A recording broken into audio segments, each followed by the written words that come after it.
Pullut service സഹകരണ ബാങ്കിന്റെ നേതൃത്വത്തിൽ വിവിധ വ്യക്തികളുടെ പേരിൽ ഏർപ്പെടുത്തിയിട്ടുള്ള വിദ്യാഭ്യാസ എൻഡോമെന്റുകളുടെയും ചികിത്സാ ധനസഹായത്തിന്റെയും വിതരണവും ആദരം 2026 സമ്മേളനവും സംഘടിപ്പിച്ചു.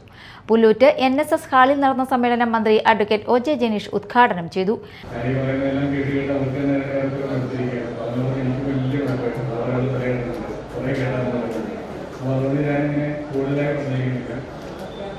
കൂടുതൽ മോട്ടിവേഷൻ ആവശ്യമായിട്ടുള്ള തോന്നുന്നില്ല. കാരണം അവരെല്ലാം സെൽഫ് മോട്ടിവേറ്റഡാണ്. അവരെല്ലാം നമുക്ക് മോട്ടിവേഷൻ പറയാനുള്ള രീതിയിലേക്ക് അവരെല്ലാം തന്നെ വളരെ കണ്ടെന്നുള്ള ആളുകൾ തന്നെയാണ്. വളരെ കഠിനാധ്വാനം നടത്തി അവർ വലിയ വിജയം നേടി. ആ വിജയത്തെ നാടും സമൂഹമൊക്കെ ആദരിക്കുന്ന ഒരു കാലം കൂടിയാണ്. ഒരുപാട് അവാർഡുകൾ കുട്ടികൾക്ക് കിട്ടി. ഇനിയും ഒരുപാട് അവാർഡുകൾ കിട്ടട്ടെ, ഒരുപാട് വിജയങ്ങളുണ്ടാകട്ടെ. ഇനിയും പഠിക്കാൻ വേണ്ടി കടന്നു പോകുന്ന എല്ലാ ഇടങ്ങളിലും ഉന്നത വിജയം കരസ്ഥമാക്കാൻ വേണ്ടി അവർക്ക് സാധിക്കട്ടെ എന്ന് മാത്രമാണ് ആശംസിക്കാനായിട്ടുള്ളത്. നമ്മുടെ കൊടുങ്ങല്ലൂർ നിയോജകമണ്ഡലത്തിന്റെ ഓണാഘോഷം 21-ാം തീയതി മുതൽ 25-ാം തീയതി വരെ നീണ്ടു നിൽക്കുന്ന 5 ദിവസം നീണ്ടു നിൽക്കുന്ന ആഘോഷ പരിപാടികളാണ് നമ്മൾ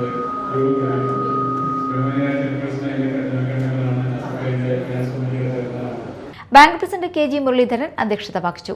CS തിലകൻ ആമുഖ പ്രഭാഷണം നടത്തി. എൻഡോമെന്റ് വിതരണോദ്ഘാടനം നഗരസഭാ ചെയർപേഴ്സൺ ഹണി പീതാംബരൻ നിർവഹിച്ചു. Education activist Rajesh Narayanan motivation class നയിച്ചു. കഴിഞ്ഞ 45 വർഷമായി പത്രങ്ങൾ ശേഖരിച്ച് പുസ്തക രൂപത്തിലാക്കി സംരക്ഷിച്ചു വരുന്ന ഏറാട്ടുപറമ്പിൽ അബ്ദുൽ ഖാദറിനെ സമ്മേളനത്തിൽ പ്രത്യേകം ആദരിച്ചു. TM നാസർ, കൗൺസിലർമാരായ കവിത മധു, ചൈതന്യ ബിജു, ON ജയദേവൻ, ദേശീയ അധ്യാപക അവാർഡ് ജേതാവ് PA സീതി എന്നിവർ സംസാരിച്ചു.